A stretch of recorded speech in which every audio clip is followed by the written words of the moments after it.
नमस्कार, मैं हूँ राजीव तिवारी और आप देख रहे हैं पब्लिक आंदोलन का खास कार्यक्रम खास मुलाकात। और आज हम एक ऐसी शख्सियत के साथ हैं जो किसी पर्चे के मोहताज नहीं है।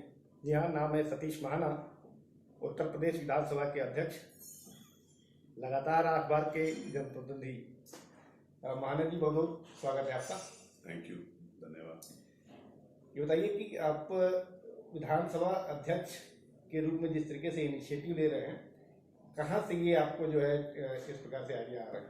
देखिए, मैं जिस समय विधानसभा अध्यक्ष चुना गया तो मैं माननीय प्रधानमंत्री श्रीमान नरेंद्र मोदी जी के पास कट तौर पर ले गया।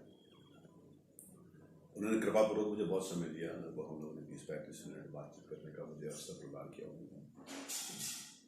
मेरे लिए सौभाग्य की बात है कि वो ऐसे व्यक्तित्व हैं जो बात करते हैं। बात करने का मतलब एक तरफा संवाद नहीं होता कि मैं कोई बात कहूँ और उन्होंने मेरी बात सुन ली, या वो कोई बात कहते रहे और मैं चुपचाप सुनता रहूँ। मैंने उनसे कुछ सीखने का प्रयास किया। तो उन्होंने मुझे बताया कि विधानसभा का अध्यक्ष का पद बहुत महत्वपूर्ण है।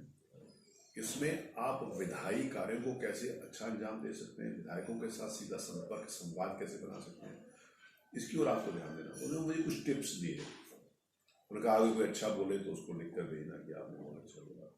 कभी क्या हुआ आवश्यकता पड़े तो जो लोग बोलते हैं उनके साथ क्रॉस पार्टी लाइन सब लोग वो चाय कर दिला। तो जब उन्होंने मुझे ये विचार दिया तो मैंने उसको और एनलार्ज कर दिया, मैग्नीफाई कर दिया। उसको मैग्नीफाई करके मैंने लगा कि जो विधानसभा की जो गरिमा थी वो समाप्त हो गई कालांतर में। विधायक चुन जाने का मतलब है, नेता चुन जाने का मतलब है कि समाज में एक अच्छे भाव से लोग देखते हैं। लेकिन वास्तविकता है कि लोकतंत्र चुने हुए प्रतिनिधियों से ही चलेगा, और चुने हुए प्रतिनिधि विद्वान होंगे, अच्छे होंगे, तभी अच्छी सरकार चलेगी। मैंने ग्रुप्स बनाए, मैंने डॉक्टर्स का ग्रुप बनाया। सबसे पहले मेरे पास 18 डॉक्टर्स एमएलए मेरे पास, मतलब 403 एमएलए की मैं बात कर रहा हूँ, सारे 403 एमएलए में से। जिसमें कभी कभी बात होती है तो बीजेपी के कितने एमएलए हो सकते हैं, 255 हो सकते हैं, समाजवादी पार्टी 211 हो सकते हैं, फला दल के कुछ हो सकते हैं, लेकिन मेरे लिए 403 है। तो मैंने ये उनके 18 एमएलए डॉक्टर से उनके साथ संवाद किया। उनको कहा कि आप अपने स्किल को, आप 8-9 साल आपने सारा जीवन दिया अपनी पढ़ाई को, उसके साथ कैसे जुड़ सकते हैं, जनता की सेवा के साथ कैसे जुड़ सकते हैं। फिर मैंने यंग एमएलए के साथ मीटिंग करी जो 40 साल से कम थे। मैंने उनको बताया कि मैं 8 बार जीता हूँ, तो आप 8 बार कैसे जीतोगे? 8 बार संख्या नहीं है 1 2 3 4 5 6 7 8, 8 बार संख्या है सारी उम्र की। बैक टू बैक अगर आप जीते हैं, यदि कोई माननीय विधायक 35 साल की उम्र में चुनाव लड़ता है तो 8 बार का मतलब 75 साल, पूरा जिंदगी हो जाती है। और वो आप कैसे जीतोगे, ये एक उनके लिए महत्वपूर्ण बात है। दूसरा बात ये थी कि आप कैसे आज से 10 साल 5 साल 15 साल 20 साल बाद आप कैसे प्रदेश और देश के बड़े नेता बनोगे। आपका कौन सा ऐसा प्लेटफॉर्म है? प्लेटफॉर्म है विधानसभा का।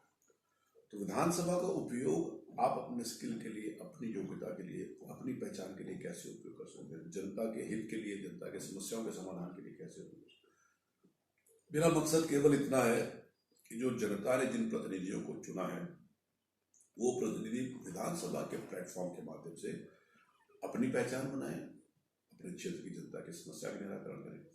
फिर मैंने एमटेक, बीटेक, एमसीए, बीसीए वालों की मीटिंग करी, इंजीनियर्स की मीटिंग करी, प्रोफेशनल्स की मीटिंग करी। फिर मैंने सीनियर एमएलए की भी मीटिंग करी, तो 5 बार 6 बार 7 बार 8 बार 9 बार 10 बार उनके साथ। उनसे मैंने कहा कि आपका अनुभव है, आपका एक्सपीरियंस है। 5 बार जो व्यक्ति जीत कर आता है, 6 बार जीत कर आता है, 7 बार, उसके लिए किसी दूसरे व्यक्ति के सर्टिफिकेट की जरूरत नहीं होती है। जनता के द्वारा दिए गए सर्टिफिकेट से बड़ा और कोई सर्टिफिकेट नहीं होता।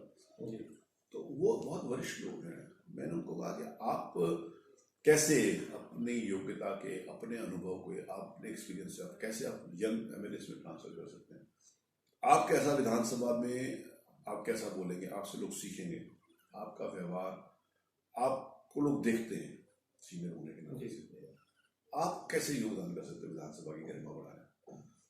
फिर मैंने महिलाओं का सत्र किया, वो काफी चर्चा में भी रहा था। नहीं, वो विधानसभा का सत्र चर्चा में रहा था। पहले उनके साथ मैंने मीटिंग करी थी, जैसे मैंने ग्रुप्स में मीटिंग करी तो महिलाओं के साथ मीटिंग करी, उसमें बहुत सारी खुलकर महिलाओं ने बोला। उसके बाद फिर मैंने विधानसभा का एक सत्र समर्पित किया महिला सदस्यों के लिए। मुझे प्रसन्नता है इस बात को कहते हुए कि 22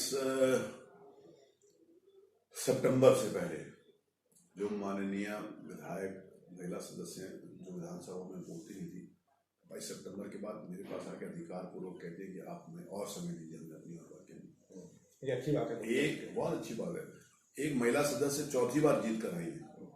मैं उनका नाम नहीं लूंगा क्योंकि किसी का आदर और पूरे सम्मान के साथ सबको देख रहा हूँ। चौथी बार जीत कर आई है, उस दिन पहली बार विधानसभा में बोली। बताइए। मुझे बात 3 साल जो व्यक्ति जीत कर आया और 15 साल विधानसभा का सदस्य रहा और 15 साल में एक बार भी ना बोलो, तो ये मैं उसको अपनी उपलब्धि मानता हूँ। निश्चित रूप से है भी। ये बताइए कि आने वाले समय में और क्या आपके प्लानिंग में योजना क्या है? आने वाले समय में मेरा खासकर जैसे आप सबके साथ संवाद कर रहे हैं, पहले विधानसभा अध्यक्ष पत्रकारों को भी बुलाते थे, एडिटर्स को बुलाते थे, उनके साथ बैठ के एक डिस्कशन करते थे। लेकिन मैंने इस बार देखिए, मैंने एक संसदीय पत्रकारिता के ऊपर विचार किया सम्मेलन करने का कि संसदीय पत्रकारिता क्या। जनरली जिस समय विधानसभा की बात आती है, एक नेगेटिवनेस की ये नहीं बोले, ये नहीं बोले, ये नहीं बोले। तो स्वाभाविक है, चुने हुए जनप्रतिनिधि को जागरूक करना जागरूक पत्रकारिता का जिम्मेवारी है। लेकिन जो अच्छा बोल रहे हैं, जो अच्छा कर रहे हैं, उनके बारे में भी अच्छा जाना चाहिए मैसेज। सही है, तब किसी को प्रोत्साहन मिलता है। अगर हम किसी को कहते हैं कि ये बहुत अच्छा हो रहा, तो ना बोलने वाले को लगता है कि यार देखो ये बोल रहा है, इसका नाम हो रहा है, मुझे भी बोलना चाहिए। इस नाते से मैं संसदीय पत्रकारिता का भी एक आपस में गोष्ठी करेंगे, बहुत सारी चीजें मैं भी उनसे सीखूंगा, बहुत सारी चीजें हम लोग आपस में शेयर करेंगे। तो इसके ऊपर मैंने किया है, मैंने भी सारे जो जर्नलिस्ट हैं, जो हैं सीनियर, मैंने उन सब लोगों को बुलाकर मैंने भी उनसे भी बातचीत करी है। ऐसा नहीं कि मैंने नहीं बातचीत करी, लेकिन मैंने उसमें कुछ छटाई कटाई भी करी है, क्योंकि लगभग 850 व्यक्ति हैं जो वहाँ विधानसभा में आते थे। हाँ। तो जो जेन्युइन पत्रकार हैं, मेरा मन था कि उनको भी प्रोत्साहन मिलना चाहिए। मैं किसी को अच्छा और खराब कहने के बाद मेरे पास कोई सर्टिफिकेट नहीं है, लेकिन आपस में जो पत्रकार बात करते हैं उन्हीं में से मैं विचार लेकर जैसे वो कहते हैं उसी के हिसाब से मैंने काम करने का प्रयास किया। आने वाले समय में यूथ पार्लियामेंट करने के लिए सोच रहा हूँ। मैंने इस बात को कहा कि जिस समय माननीय मुख्यमंत्री जी ने इस बात के लिए कहा है उत्तर प्रदेश 1 ट्रिलियन इकोनॉमी होना चाहिए, उसके ऊपर सरकार काम भी कर रही है मुख्यमंत्री जी के नेतृत्व में। तो मैं मुख्यमंत्री जी से मिला, मैंने कहा कि हमारे एमएलए का भी उसमें क्या योगदान हो सकता है।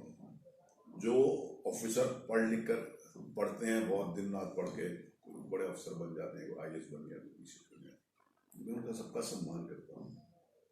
लेकिन मैं इस बात को ज्यादा मानता हूँ कि जितना उनको जानकारी है उससे कम जानकारी हमारे एमएलए को नहीं है, क्योंकि उनको ग्राउंड रियलिटी पता है, जमीन से जुड़ कर आए, गरीब आदमी की पीड़ा का दर्द उनको महसूस होता है, आम आदमी की आवश्यकताओं को ध्यान देते हैं, छोटे से लेकर बड़े आदमी की चिंता करते हैं, नौकरी दिलाने वाले की भी चिंता करते हैं और नौकरी देने वाले की भी चिंता करते हैं, नौकरी करने वाले की भी चिंता करते हैं और नौकरी जो देता है उसकी भी चिंता करते हैं, क्योंकि दोनों के साथ जब तक समन्वय नहीं होगा तब तक बात नहीं चलेगी।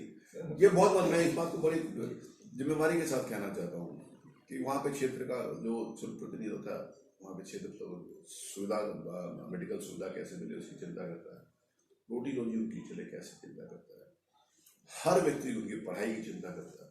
तो वो जो जनता के बीच में से चुनकर आता है विधायक, वो एक बहुत महत्वपूर्ण कड़ी है लोकतंत्र की। मैं इस बात को याद दिलाना चाहता हूँ, जो इस बात को लोग भूल गए थे, मैंने उसके लिए शुरुआत करी है।